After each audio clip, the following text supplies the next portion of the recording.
It's the craziest thing because it was the hardest time in our life, but it's also the most calm we've ever felt. The word that comes over and over and over to my mind is just peace. I really only remember going to church, honestly, through about first or second grade, and then we stopped going. But prayer wasn't a part of our daily life. Tithing, I remember we threw a couple dollars in the dish as it was passed around, but money was always really tight growing up. I didn't really see how any of that affected me until later, when Eli and I went into business for ourselves. All of a sudden, everything was about money.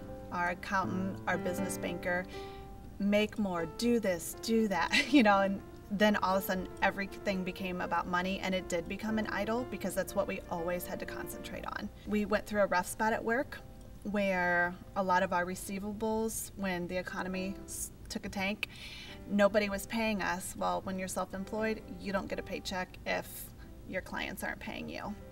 So all of a sudden, we went from having 2 kids and a house to no paycheck. So we were kind of freaking out. We literally had many of weeks where we would sell stuff on Craigslist to have grocery money and diaper money. And then how we actually, when we came to Eagle, it was totally God speaking to us because it was on a 2-part series of a 3-part, it was on week 2 of a 3-part series on finances. And right then, they were also talking about a class here at Eagle you could sign up for, and we jumped right in. That's when our whole outlook on everything is God's, everything is here is on loan, everything can be taken away just as quick as it's given to you. That's when our whole attitude started to change. It was so weird because even though it was so difficult, we were so at peace with the whole situation, and we knew God was in control. And something so silly, but our meals were so simple. Like, I just never remember. Like, we had a meat, fruit, and vegetable. And we didn't have all the other snacks and junk and stuff we buy the kids all the time.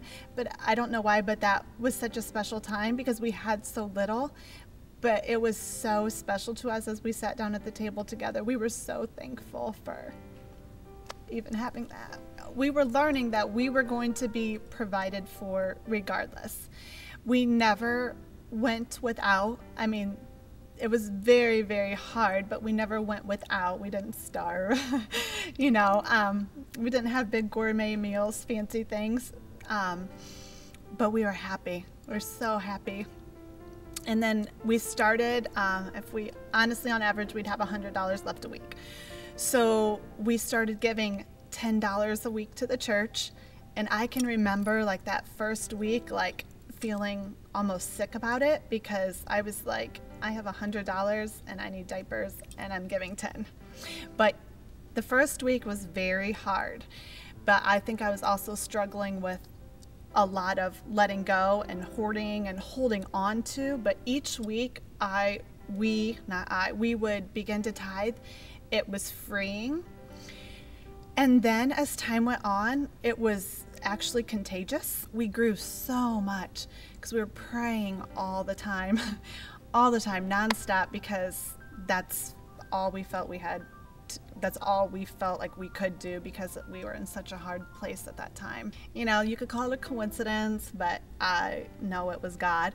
But like, we would maybe get a refund check in the mail that like, hello, I didn't even know I was supposed to get a refund check, or we had made an overpayment to St. Vincent's and we got a check back.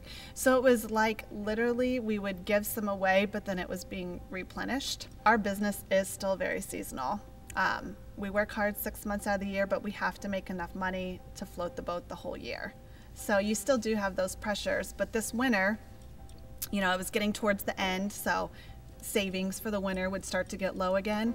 And I had really big goals I needed to meet, so I was just sitting there talking with God, and I said, all right, I'm going to start tithing through work because that's what I was feeling led to do. So that means instead of giving our 10% through our paycheck that we received at work, what we started doing is giving our 10% through our weekly sales at work. That was just not looking ahead.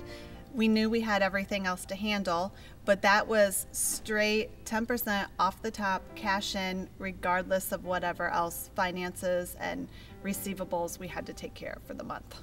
It was very exciting because when we began to tie through work, our cash flow and our resources were a lot greater than our personal finances, so we had a lot more to work with. There's so many stories because it's been so amazing, because not only are we been able to give more to the church, we've been able to give to other people in need that needed some when we've been there, and other organizations that are important to us.